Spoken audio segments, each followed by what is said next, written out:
Kita masih di dalam tema unlogic di bulan ini, saudara. Dan minggu lalu kita sudah sedikit membahas tentang melangkah dalam iman. Kalau saudara ingat, ketika kita bicara soal berdoa, meminta kepada Tuhan, dikatakan, percayalah bahwa engkau sudah menerimanya. Tuhan berkata bahwa kita harus bertindak, melangkah dalam iman, bersiap-siap untuk menerima apa yang Tuhan mau beri kepada kita, saudara. Dan hari ini saya ingin kita sedikit lebih dalam tentang itu, saudara.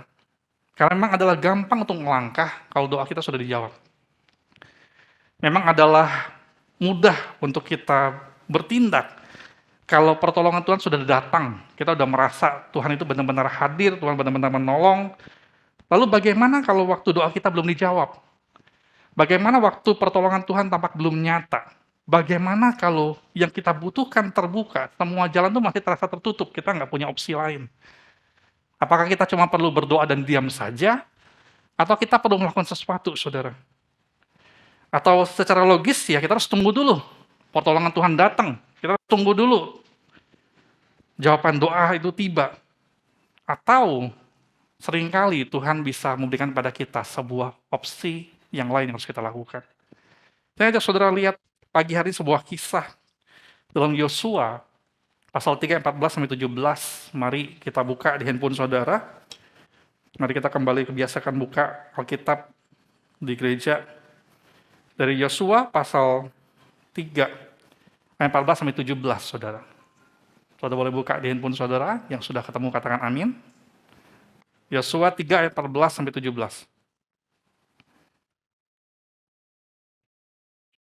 Yang di rumah boleh langsung lihat di layar. Yosua 3 ayat 14, yang sudah ketemu katakan amin. Kita akan baca bergantian ya. Saya baca 14, saudara baca 15, 16 saya, 17 saudara. Ya, saya Yosua pasal 3 ayat 14-17. Saya akan baca Yosua 3 ayat 14. Ketika bangsa itu berangkat dari tempat perkemahan mereka untuk menyeberangi sungai Yordan, para imam pengangkat tabut perjanjian itu berjalan di depan bangsa itu.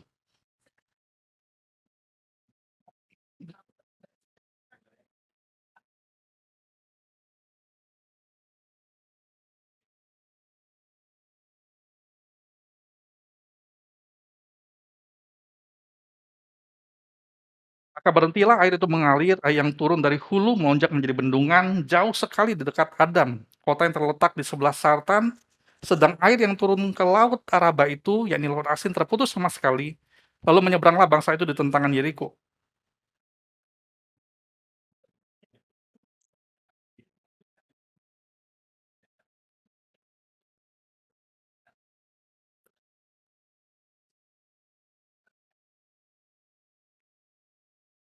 Nah, saya akan kasih saudara sedikit rangkuman singkat dari apa yang terjadi, saudara, karena mungkin cerita ini lebih jarang dikenal oleh orang Kristen. Kita mungkin lebih ingat cerita, lebih kenal dengan cerita tentang bagaimana Musa memimpin bangsa Israel keluar dari Mesir, menyeberangi Laut Teberau. Tetapi banyak orang bahkan salah berpikir bahwa ini adalah dua cerita yang sama, ternyata adalah dua cerita yang berbeda, saudara. Saya perlu saudara lihat dulu dua ini, saudara. Tahu juga tentang Yosua. Yosua adalah seseorang pemimpin muda yang ditunjuk oleh Tuhan untuk gantikan Musa ketika Musa sudah meninggal. Jadi ini ada cerita tentang bahwa Musa itu meninggal, lalu Tuhan tunjuk Yosua, kamu jadi gantinya, pimpin bangsa ini untuk masuk ke dalam tanah perjanjian. Tetapi Yosua sesungguhnya bukan adalah orang yang sama sekali baru. Yosua adalah seperti asisten pribadinya Musa selama dia hidup, saudara. Dan Musa sendiri sudah diberitahu Tuhan jauh-jauh hari bahwa kamu tidak bakal masuk ke tanah perjanjian, kamu bakal harus latih Yosua, pengganti kamu, untuk memimpin bangsa itu masuk ke tanah perjanjian. Yosua adalah orang yang mengalami langsung peristiwa bagaimana Musa memimpin bangsa Israel keluar dari Mesir, menyeberangi laut Teberau yang terbelah, dia alami semuanya langsung, saudara. Saudara perlu ingat itu dulu. Tetapi sekarang masalahnya begini, orang-orang Israel yang dipimpin oleh Yosua dalam cerita yang tadi kita baca, mereka adalah bukan orang-orang yang pernah mengalami itu. Yang pernah nyebrang laut Teberau adalah kakek nenek mereka atau mungkin orang tua mereka. Mereka mendengar tentang cerita itu, bagaimana orang Israel keluar dari Mesir, menyeberang laut Teberau dengan begitu hebat, mereka kagum dengan Tuhan lewat cerita saja. Mereka kagum dengan Musa karena mereka dapat itu dari cerita saja, saudara. Dari cerita dari orang tua mereka atau dari kakek nenek mereka. Tapi orang-orang Israel yang ini, yang baru ini, bersama dengan Yosua, mereka tidak pernah mengalami peristiwa seperti itu. Mereka cuma dengar cerita saja. Dan ketika Yosua ditunjuk Tuhan, ayo kamu gantikan Musa. Tuhan ngomong gini sama Yosua, aku bakal tunjukin bahwa seperti mereka menghormati Musa, mereka juga bakal harus hormati kamu karena lewat peristiwa ini. Ini adalah sebuah cerita yang berbeda, bukan cuma tempatnya berbeda, bukan cuma pemimpinnya berbeda, tetapi juga cara Tuhan memimpin kali ini sangat berbeda, saudara. Tuhan pengen, waktu Yosua memimpin, orang-orang yang dipimpin Yosua hormat dengan dia, dan orang-orang di luar sana, musuh-musuh mereka, itu juga bakal gentar dengan Yosua karena tahu Tuhan yang sama bersama dengan mereka. Ini adalah cerita yang sungguh menarik sekali, saudara. Kalau saudara mau baca di Kejadian Keluaran, Ulangan, dan Yosua, itu sangat menarik. Tetapi dalam dua cerita ini, saudara, ada sesuatu yang sama sekali berbeda, yang kita perlu belajar. Seperti yang kita sudah ngomong di awal, dalam peristiwa Musa menyeberang Laut Teberau, kita udah bahas ini minggu lalu, itu kan ceritanya bagaimana orang Israel keluar dari Mesir, lalu dikejar oleh tentara Mesir, lalu mereka terjebak di belakang ada tentara Mesir, di depan itu adalah laut, mereka nggak bisa kemana-mana, udah terkepung, lalu mereka minta, Tuhan, tolong, berdoa sama Tuhan, tolong kami, selamatkan kami, bantu kami. Dan dalam peristiwa itu, saudara, doa mereka dijawab Tuhan. Langsung Tuhan berikan pertolongan. Lautnya terbelah dulu, lalu mereka menyeberang dengan selamat. Itu seperti itu kita udah doa sama Tuhan, Tuhan tolong, kami butuh ini, Tuhan langsung sediakan. Tuhan aku butuh ini, Tuhan langsung tolong. Kita udah lihat langsung jawaban Tuhan. Dan karena itu orang Israel itu berani berjalan dengan kagum mungkin, dengan yakin, karena lautnya udah terbelah. Tetapi dalam kisah Yosua menyeberangi sungai Yordan, saudara, yang terjadi adalah berbeda. Karena dikatakan sungai itu ternyata nggak terbelah sampai para imam yang angkat tabut perjanjian itu mereka harus celupin kaki mereka dulu di sungai, mereka harus melangkah dulu masuk sampai ke betis, sampai mereka ngalamin baju mereka basah. Barulah sungai itu terbelah. Saudara bisa lihat bedanya? Saudara bisa lihat bedanya? Jadi ini sesuatu yang berbeda. Tuhan bilang, aku suruh kamu nyebrang sekarang. Tetapi Tuhan tidak bikin sungainya langsung terbelah dulu. Tuhan bilang, kamu ngelangkah dulu. Kau masuk dulu ke dalam sungai. Kamu hadapi dulu persoalan kamu. Kamu langkah dulu. Dan ketika mereka sudah melangkah dalam iman, baru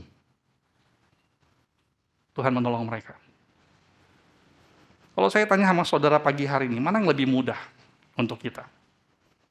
Kita doa, lalu Tuhan jawab kita dulu, lalu kita berani melangkah dengan yakin dalam iman, atau waktu doa kita belum terjawab, Tuhan sudah nyuruh kita melangkah lebih dulu. Mana lebih gampang, saudara? Mana lebih gampang? Tunggu Tuhan jawab dulu, betul nggak ya? Tuhan tolong dulu dong, Tuhan. Baru aku berani melangkah. Jawab doaku dulu dong, Tuhan. Baru aku berani melangkah. Dan itu seringkali membuat saudara, membuat orang Kristen salah berpikir, beriman itu berarti harus nunggu dan melihat Tuhan bertindak dulu, baru kita juga bertindak. Karena sesungguhnya, itu yang logis bagi kita. Itu yang masuk akal bagi kita. Itu sesuatu yang aman bagi kita. Tetapi sesungguhnya saudara, seringkali Tuhan berkata sama kita, kalau kamu sungguh percaya kepada aku, kalau kamu sungguh punya iman, melangkahlah dulu. Saudara, kita yakin begini loh. Meskipun kita belum dengar jawaban Tuhan untuk doa kita, meskipun kita belum melihat solusi dari masalah kita waktu kita berdoa, tapi kita percaya bahwa kita punya firman Tuhan. Amin. Kita punya orang-orang yang mengerti firman Tuhan dan membimbing kita dalam kebenaran. Kita punya orang-orang yang bisa dipakai Tuhan untuk mengarahkan kita ke mana kita harus melangkah. Dan kita perlu dengarkan orang-orang itu, kita perlu dengarkan firman Tuhan. Dan seringkali yang Tuhan mau daripada kita adalah, ayo, punya iman lebih besar, dan mari, masuk dulu ke sungai, melangkah dulu. Dan kamu baru bakal lihat Tuhan bekerja dengan luar biasa. Amin, saudara? Amin? Seringkali, ini yang membuat orang Kristen pada masa sekarang, jadi merasa terbatasi sekali melihat mukjizat Tuhan. Kita bisa berkata orang gereja aliran lain itu terlalu heboh. Tetapi seringkali juga orang-orang dari gereja kita, orang-orang Injili, kita terlalu logis, saudara. Kita merasa bahwa enaknya ya tunggu Tuhan jawab dulu dong. Kalau mau yakin ya tunggu Tuhan buka pintunya dulu dong, baru kita lewat. Dan akibatnya kita tidak mengalami hal-hal yang luar biasa seperti yang Tuhan mau berikan kepada kita sesungguhnya. Atau jangan-jangan sesungguhnya kita terlalu manja dalam iman kita. Padahal Tuhan pengen gini loh, ayo, bakal ada waktu-waktu di mana Tuhan bakal ngomong sama kita. Ayo, melangkah lebih dulu dalam iman. Kamu nyelup dulu, masuk dulu ke persoalan, basahin dulu badan kamu. Buat kamu jadi berproses dulu, dan Tuhan bakal bertindak setelahnya. Karena yang Tuhan pengen kita itu adalah kita selalu punya iman yang lebih kuat dari waktu ke waktu. Bukan cuma punya iman anak-anak yang selalu ditolong pada waktu kita berdoa. Saya selalu ingat begini loh saudara. Pada waktu saya masih muda, sekarang saya sudah lebih tua. Waktu saya remaja di tempat ini, saudara, saya sering kali mau ke gereja itu hujan, ya kan? Kalau doa sama Tuhan, Tuhan aku mau ke gereja, mau PA, mau latihan musik, atau mau apa, mau ibadah, hujan besar. Di waktu-waktu itu, saya doa sama Tuhan. Tuhan bikin dong hujannya berhenti supaya saya bisa pergi karena saya naik motor. Dan hujannya betul-betul berhenti, saudara, tiap kali saya berdoa. Saudara percaya nggak? Waktu itu, 20 tahun yang lalu, saya minta apa, doa apa, langsung kejadian loh. Minta hujan berhenti, hujan berhenti. Padahal jas hujan ada.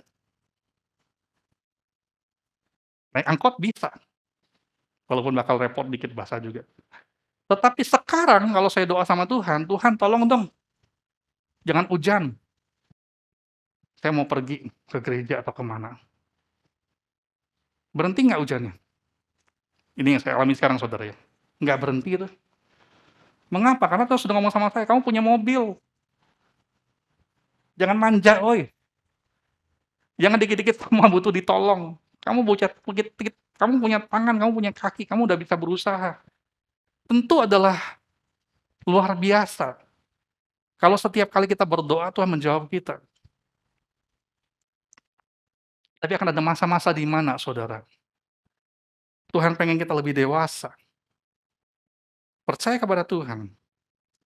Meskipun kita belum melihat Tuhan itu ada bekerja buat kita.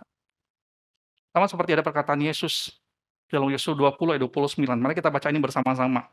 1, 2, 3. Kata Yesus kepadanya, karena engkau telah melihat aku, maka engkau percaya. Berbahagialah mereka yang tidak melihat, namun percaya. Tuhan Yesus ngomong gini, orang yang bisa percaya Tuhan karena sudah melihat, ya itu oke. Tapi Tuhan ngomong berbahagialah. Atau dalam bahasa aslinya dikatakan bakal lebih dahulu diberkati adalah orang-orang yang tidak melihat, namun percaya. Itu adalah seperti orang-orang yang nggak perlu, yang sudah ngantri, tetapi ngantri di depan antrian. Karena mereka nggak perlu lihat dulu Tuhan tuh ada buktinya. Mereka udah siap-siap terima yang terbaik daripada Tuhan. Sementara ada orang-orang yang harus lihat bukti dulu Tuhan bekerja. Ada orang-orang yang harus tenang dulu lihat Tuhan jawab kita. Tetapi orang-orang yang nggak perlu lihat bukti dulu, tapi langsung percaya kepada Tuhan, meskipun belum melihat tangan Tuhan bekerja, Mereka adalah orang-orang yang dikatakan Tuhan bakal lebih cepat dapatkan buah dari iman mereka. Karena mereka percaya kepada Tuhan tanpa harus lihat dulu sesuatu sudah terjadi. Saya jadi ingat sebuah cerita, saudara, yang saya baca bertahun-tahun yang lalu, tentang ada sebuah rumah yang kebakaran di malam hari. Rumah ini 2 lantai, anaknya di atas, papa mamanya di bawah. Begitu kebakaran hebat, papa mamanya sudah keluar. Anaknya di lantai atas, itu nggak bisa keluar, api udah terlalu besar. Satu-satunya yang bisa anaknya lakukan adalah dia manjat ke atap rumah. Tapi waktu dia nyampe di atap rumah, dia lihat ke bawah, dia nggak bisa lihat apapun kecuali ada asap yang hitam, api yang besar, dia nggak bisa lihat apapun di bawah, saudara. Orang tuanya teriak-teriak di bawah, dia nggak bisa lihat. Teriak-teriak panggil anaknya, "Anakku, anakku, anakku, kamu di mana? Anakku, kamu di mana?" Anaknya teriak, lihat ke bawah bilang, "Papa, aku di sini. Papa, aku di sini, tolong aku." Papanya teriak sama dia, "Ayo nak, loncat ke bawah, loncat." Anaknya jawab, "Pak, aku takut, aku nggak bisa lihat papa. Aku takut sekali di sini, Pak. Ada banyak api, ada asap, aku nggak bisa lihat apapun, kamu nggak bisa lihat papa." Papanya berkata sama dia, "Loncat nak, loncat." Tapi dia nggak berani. Sampai di waktu akhirnya papanya ngomong begini, "Nak, kamu loncatlah, kamu nggak bisa lihat papa, tapi papa di bawah bisa lihat kamu." Waktu dia percaya yakin sama papanya, meskipun dia nggak lihat papanya, dia loncat ke bawah dan diselamatkan dari bahaya yang begitu besar. Akan ada masa-masa di mana, saudara, kita itu perlu dengar Tuhan ngomong sama kita, "Melangkahlah, meskipun kamu tidak bisa lihat aku." Percayalah bahwa Tuhan selalu bisa lihat kita. Amin, saudara? Amin. Kita nggak bisa selalu lihat Tuhan, kita nggak bisa selalu dengar Tuhan dengan jelas. Tapi kita bisa percaya begini, Tuhan selalu bisa lihat kita, Tuhan selalu dengar doa kita, Tuhan selalu bakal bertindak untuk kita. Apapun yang dia sedang sediakan untuk kita, mungkin sedang on the way, yang kita perlu cuma lakukan adalah gini, kita percaya saja ke mana dia suruh kita pergi. Apapun yang harus kita lakukan, kita melangkah dulu dalam iman, saudara. Karena ini, saudara, yang terakhir saya tutup dengan kata-kata ini. Kita tentu mengerti bahwa segala sesuatu itu memang butuh proses. Namun sesungguhnya baik Tuhan maupun orang-orang terdekat kita, itu butuh progres, saudara. Proses itu memang butuh, tapi jangan sampai dengan alasan, ini butuh waktu, ini butuh proses, tapi sebenarnya kita cuma jadi orang-orang yang mager, malas gerak, atau terlalu takut untuk bertindak. Padahal Tuhan ingin kita melangkah dulu, meskipun pintu belum terbuka, doa belum terjawab, jalannya belum kelihatan. Akan ada masa-masa di mana Tuhan ngomong sama kita, "Ayo, tunjukkan imanmu dengan berani melangkah. Tunjukkan progres, bukan cuma proses, tunjukkan progres." Karena Tuhan sungguh-sungguh pengen kita selalu lebih baik dari hari ke hari, dari waktu ke waktu. Karena kita percaya Tuhan itu ada bersama dengan kita setiap waktu. Amin, saudara? Amin? Saya berharap sebulan ini, saudara, kita melatih diri kita punya iman yang lebih besar dengan apa yang ada di kepala kita. Dengan apa yang kita bisa tulis, hitung dengan tangan kita. Mari kita percaya Tuhan lebih besar dari yang sanggup kita bayangkan, atau doakan, atau pikirkan. Mari kita berdoa. Tuhan Yesus, kami percaya bahwa setiap kami, mungkin hidupnya sekarang sedang sangat baik-baik saja. Atau mungkin sebagian besar kami sedang mengalami masalah, sedang punya kebutuhan, sedang butuh kekuatan yang besar, dan kami belum melihat Tuhan itu ada bagi kami, nyata bagi kami, bertindak bagi kami. Tapi biarlah firman Tuhan hari ini membuat kami sadar bahwa mungkin kami adalah orang-orang seperti Yosua yang Tuhan suruh untuk melangkah lebih dulu. Menunjukkan iman kami bahwa kami percaya kepada Tuhan dengan melangkah lebih dulu. Bukan cuma tunggu Tuhan bertindak bagi kami. Biarlah kami bisa melangkah sesuai dengan arahan Tuhan, bimbingan Tuhan, nilai-nilai kebenaran firman Tuhan yang tidak akan kami buang, tapi bakal kami hidupi dalam setiap langkah kehidupan kami bersama dengan Tuhan. Biarlah kami sungguh-sungguh bisa percaya dan menunjukkan bahwa kami percaya dengan tindakan nyata. Tuhan tolong kami, karena kami selalu butuh pertolongan Tuhan. Ini kami Tuhan Yesus, tentu Yesus yang berdoa. Amin.